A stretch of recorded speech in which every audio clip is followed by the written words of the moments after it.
Hello and welcome to the Bubbling Up Podcast, a show about the people and places of Hot Springs, South Dakota, and the Southern Black Hills. I'm your host, Justin Gosman, and this show is coordinated through the Hot Springs Area Chamber of Commerce. Bubble Up. The Cambridge Dictionary defines bubble up as to rise to the surface or to become obvious. And that's why this show came about. I want the stories behind our fascinating small South Dakota town to rise to the surface and be heard. Hot Springs, South Dakota, population 3,460 today, is a community in the southwestern corner of South Dakota, about 50 miles south of Mount Rushmore. Founded in 1890, we got our name from, you guessed it, naturally warm mineral springs that bubble up from underground. The stories seem endless, and it's my hope that this show will enlighten not only the fellow residents of and potential visitors to Hot Springs as to the intriguing history of our community, but also to its ongoing inner workings today, the stories behind our local businesses, nonprofit organizations, and events, the voices that make a community what it is, and that are working to make it what it can be. I hope you'll join me on this journey.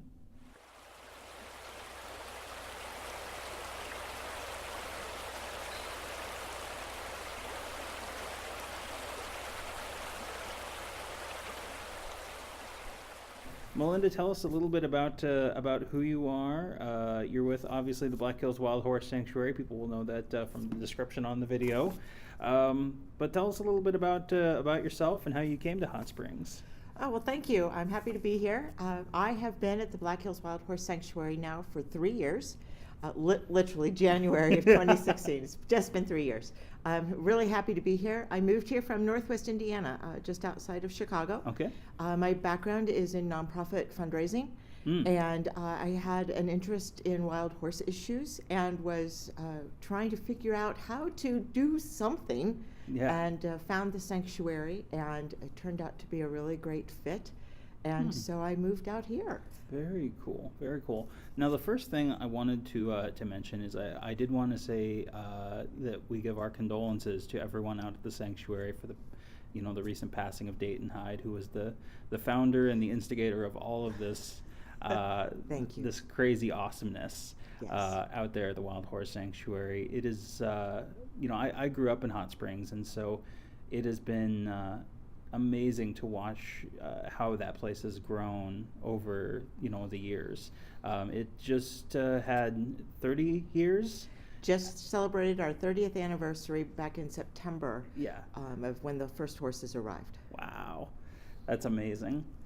So for people who might not be familiar, I guess we kind of just jumped right in, but tell us a little bit about the mission of the Black Hills Wild Horse Sanctuary and how that came about originally with Dayton's kind of vision. I think that Dayton certainly did not plan on doing a wild horse sanctuary.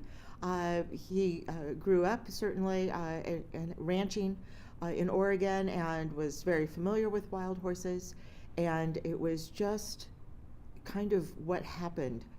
And when he discovered wild horses had been rounded up, and the Bureau of Land Management, who is responsible for wild horses on public lands, that they really didn't have a good plan for what to do with the horses after they rounded them up. And so Dayton was really one of the first folks that stepped up and said, what if I took some? Yeah. What if I took some off your hand? What if we could come up with an arrangement to get them out of holding facilities and get them back on some land? And it took him more than a year to kind of negotiate with the government on how to do that. And Governor Mickelson at the time stepped in and knew that there was some land available out here, and reached out to Dayton, and it just, all the pieces just fell into place. It's weird how they do that, isn't it? Yeah. So when you hear that some crazy rancher from Oregon's looking for rangeland for wild horses, and you go, oh sure, Dayton Hyde. That's the guy. Yeah. It really just fell into place. Wow. So I'm not sure that was his intended journey for life, but that's where life brought it. But it definitely went that way. Yeah. That's so cool. So you mentioned that you had some experience with nonprofits. I guess coming into the Black Hills Wild Horse Sanctuary here in Hot Springs, how did your experience help you?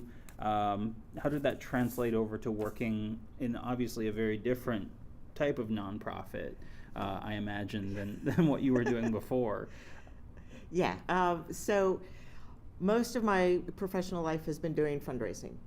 And so to be able to come here, I've been able to really channel that energy into building our sponsorship program.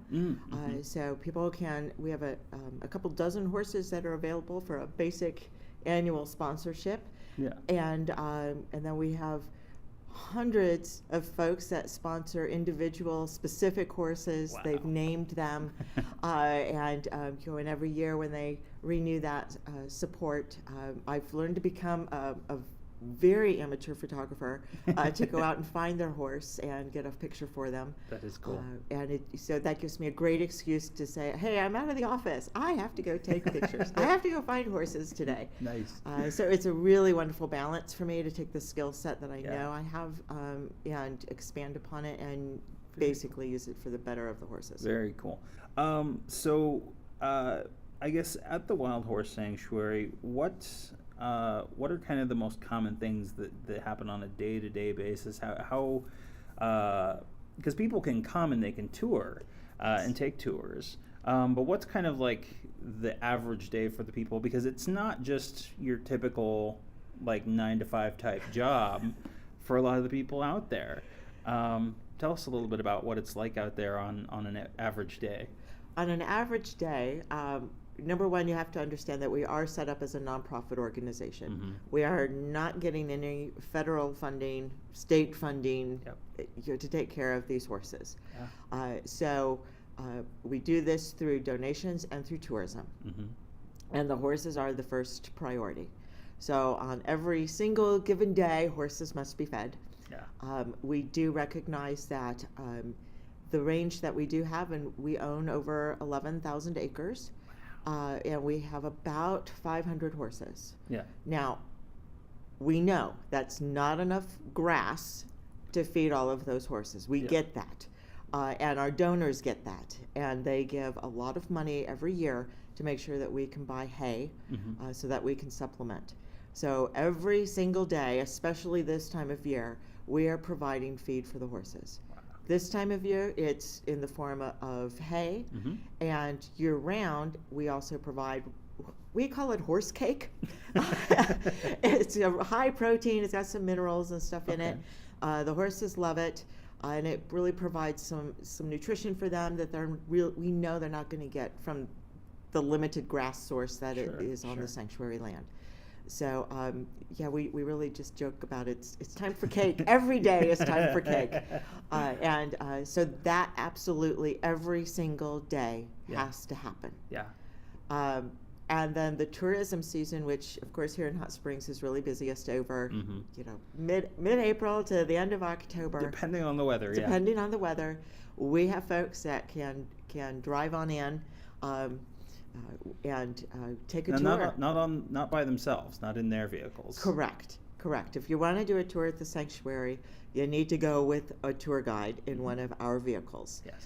And this time of year, that's pretty darn limited, and it's just because it's cold and there's a lot of ranch work to do, and it takes a while to get everybody fed and such. But we do private tours and photography tours this time of year. And then our basic 2-hour group tour really kicks into gear about the first part of May. And we'll have anywhere from 8,000 to 10,000 visitors every year. That's fantastic. They come and take a tour. Yeah, absolutely. I grew up, like I said, here in Hot Springs. My mom has always had a fascination with horses. She was one of those horse people. We like them. Yes, very much so. Because it's so weird that you don't hear a lot of people talk about horse people in the way that like you hear about like fandoms of pop culture or things like that. But they're such a big group of people that really love these horses. And my mom grew up loving, she couldn't ever have a horse of her own, and so she liked to collect the Breyer model horses. And so I grew up surrounded, literally surrounded by model horses and by horse culture. And so, the work that you guys do is very near and dear to, the heart of people, I think, in this region who love, wild horses and love that kind of pioneering Western history. What do you guys do out there in terms of carrying on, the legacy of the history? Because there's quite a bit of history out there. Tell us a little bit about that. So first of all, I want to clarify that we do understand, thanks to archaeological finds and stuff, that horses were on this continent. Mm-hmm. And the understanding is that they probably moved on across the Bering Straits, Mm-hmm. made their way across Asia, such ended up in Europe. And then when those Spanish folks decided to come explore the New World, Yes. they brought their horses with them. And so often the Spanish are credited with bringing horses to this land. The thing is that everybody else who came brought their horses too. Mm-hmm.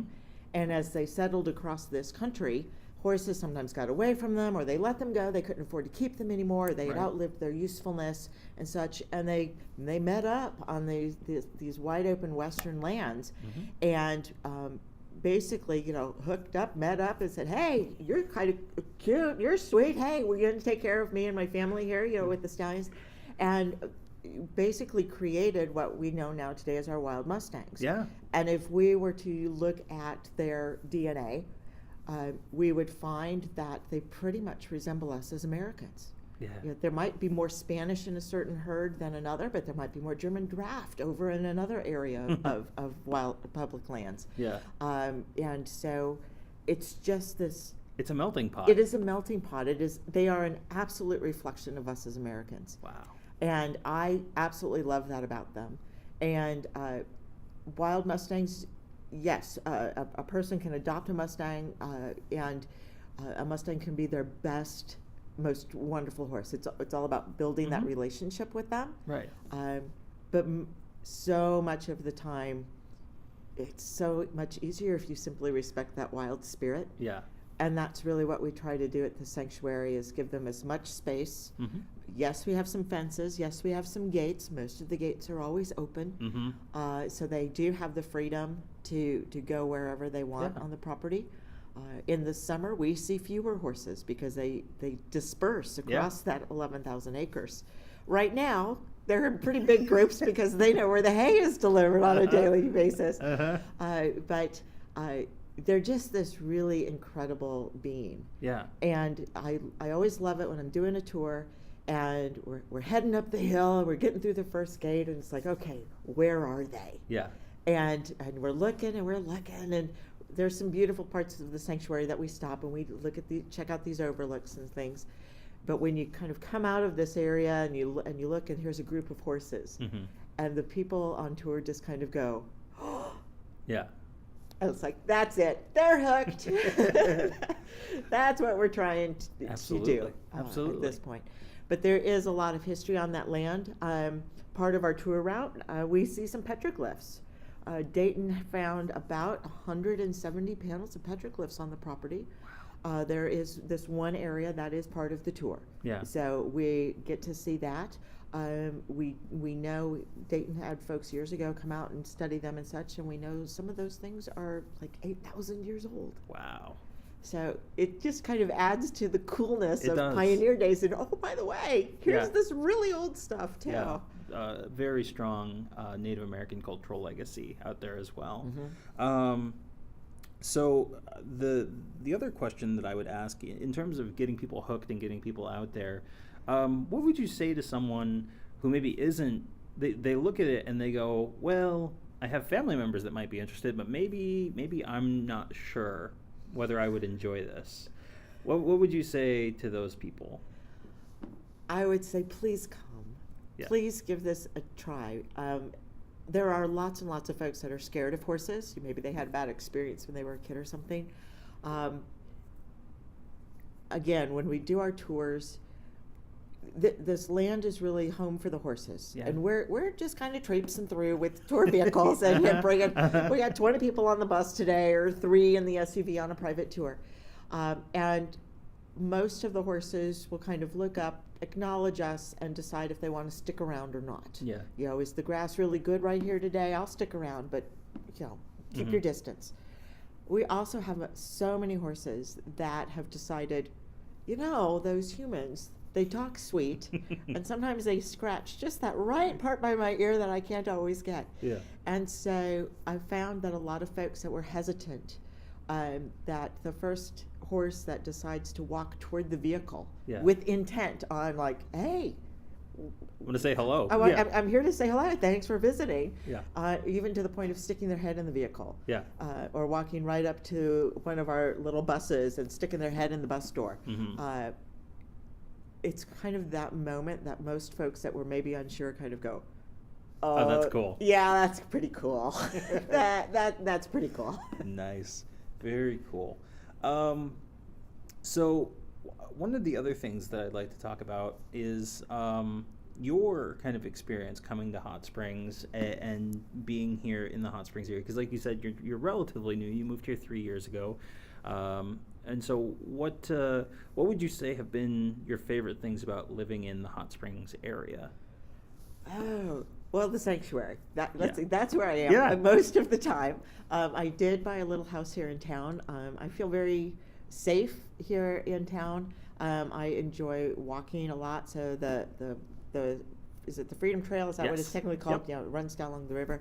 I do that a lot, Mhm. and just I really enjoy going up one way, coming back down, walking past all the shops and Yeah. the stores, and people have been so welcoming. I'm typically always wearing something that says the sanctuary, and I just love that people are like, oh, hey, cool, how are the horses? How's Dayton? How are things going out there? Yeah. And it's just been a nice transition for me, and a Good. very welcoming community. Good.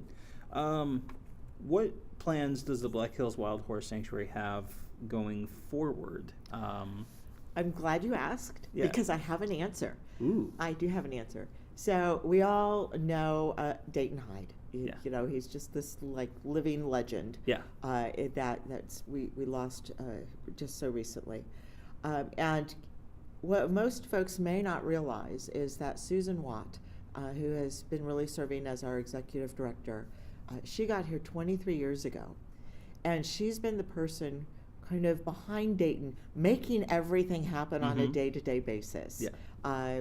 So that tour vehicles are in place, making things happen. Yeah. She's really been the person focusing on the fundraising for all of these years. Mhm. She knows our donors so well, and she knows.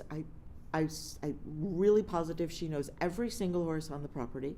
I believe it. And she can tell you where they came from, what their name is, or what the donors named them versus what the ranch hands call them. Because you get these cutesy little names that the ranch hands know, and they may not realize that a donor's named that horse or something. And so, it's always good to understand who's who. Yeah. And Susan knows. She Yeah. knows all of them, and their history, and she's just been amazing Mhm. at making this thing work. Yeah. We're essentially a working ranch that we happen to have 8,000 to 10,000 people traipse through every year. Yeah. So I'm thrilled to be working with Susan going forward. I have so much respect for her, and I think there is so much potential yet to happen. Yeah. We talk a lot about educationally, what can we be doing. Mhm. Certainly from a land conservation perspective, we're always looking at, is this a time where we need to reassess? Do we need to look at what we're doing with the land? Do we need to have different land management practices? Right. Is this the year we need to rest this area and try and move them over here and such? So she's always thinking, she's always on top of it, and my job is to keep up and support that, because we have 500 souls that rely on us to do that. Yeah. So Dayton may no longer be with us physically. Mhm. I have absolutely no doubt that in spirit, he is watching over those herds. Yeah. And watching over us and nudging us along Yeah. along the way to make sure that that we are here for the horses forever. Yeah, perpetually. Yeah. So one thing I also wanted to mention is that you guys do an amazing job at letting folks know what's going on at the sanctuary. Your social media presence is absolutely massive. How many likes do you have on Facebook right now? Oh, we have like 350 some odd thousand followers. and These horse people, I'm telling you. These horse people, and it is just it is a process. Yeah. To keep up, to be responsive. People are often commenting on our photos and on our posts, and they want to know how a certain horse is doing, or getting more information. And to keep them engaged means we have to be out on there. You have to be active and responding. Yeah. And we're doing we're on Instagram now and really working hard at keeping that fresh. We still haven't really totally immersed ourselves in the Twitter sphere, but we know that that's a necessary task coming toward us. And we try to reflect everything back to our website. So ideally, if the website is up to date and current, if we can get you to click from here to there, then a lot of questions can be answered. Yeah. And you have a lot of great information on the website as well, in terms of the history of the sanctuary, the programs you offer, sponsorship opportunities, donation opportunities. Where can folks find you online? What's the website?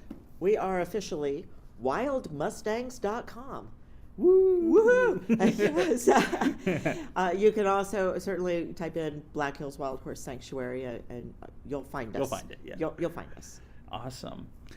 So one thing that we started last week, and I mentioned this to you before we started recording, one thing we're doing this year that I'm wanting to try is trivia questions about the Hot Springs area, and I think you'll do a wonderful job. Oh, gosh, okay. Isaac, last week from the Hot Springs Star, did a fantastic job, and he's only been in town a year, so if he did very well, you will do excellently. Okay. All right, so the first one is multiple choice. What year was the Battle Mountain Sanitarium, also known as the Hot Springs VA, completed? 1899, 1907, 1912, or 1920? Oh. 99, 7, 12, or 20? I'm going to go in the middle and say 12. Ooh, very close. It's 07. It was 07. Okay. Yep. All right, here we go. This one should be super easy for you. You're going to keep saying that. What is the name of the ghost town that formerly existed south of Hot Springs along present-day Highway 71? Isn't that like Cascade? Yes. You drive past it I every drive day. it every day. Every single day. Name 3 major bodies of water or reservoirs near Hot Springs. Okay, now this isn't fair because I come from the Great Lakes state, so I can name all of the Great Lakes. I know we have Angostura Reservoir here. There's more water? There is. There's more water. So closer to town, we have Cold Brook. Oh, yeah. And we have Cottonwood, west of town. No, see, I have never You even haven't heard been that out one. there. You've got to check it out. It's Okay. out on 18 as you're heading west out of town, like you're going to Edgemont. Okay. Yeah, and there's a turnoff on the right-hand side as you're heading west out of town, and it takes you back to Cottonwood Dam, and there's a campground out there and everything. Oh, okay. You got to check it out. So now I have another place I have to explore. Absolutely. That's one of the best things is that even though I grew up here and have spent 30 years of my life in the Black Hills, I'm still always finding new things. And so I can't imagine how awesome it is for someone who's moved to the area more recently and is just like oh my gosh, there's so much here. But the horses need to be fed. I know. They take priority. They do. And that's one of the cool things too, is that if you're someone like me who likes the great outdoors, the horse sanctuary has so many of those, not only like those grand open areas, but just like, there's canyons and there's valleys and there's hills and just, I love exploration of nature. That's one of my favorite things.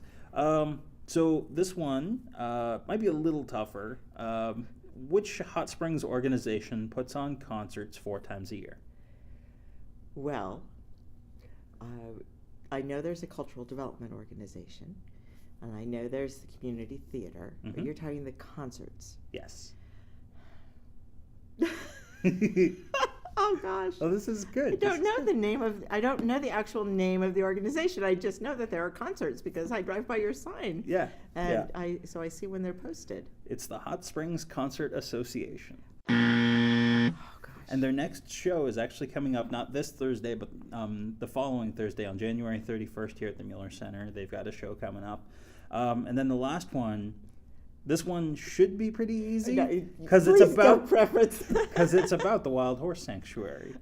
Name 3 movies filmed in whole or in part at the Black Hills Wild Horse Sanctuary. Okay. We've got Hidalgo. Mm-hmm. We have Into the Wild. Mm-hmm. And Crazy Horse. Yes.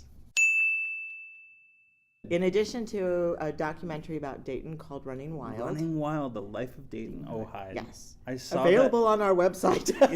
It is. And that's one thing that I've always thought was cool is that you have that cultural legacy there as well in terms of cinema out at the sanctuary. Because I'm kind of a filmmaker myself, and so just I remember when they filmed Hidalgo. I can't say it. I used to watch that movie all the time too because I loved that it was filmed, near where we live and out at the sanctuary. Like the first 20 minutes were all done, actually near the river, close to the petroglyphs. So it's part of the tour route. Yeah, That's fantastic. We can kind of say over here. This is where Viggo Mortensen was. Viggo Mortensen of Lord of the Rings fame. Yeah. Yes. All right. Well, thank you for sitting down with me today, Melinda. My pleasure. And it's been fun, and good luck to everyone out at the Wild Horse Sanctuary. I hope things go well for you this year. We look forward to working with you and seeing what happens going forward. It's going to be great. It's a whole new year. We have a whole fresh slate ahead of us to do wonderful things. All right. Thank you. Thank you.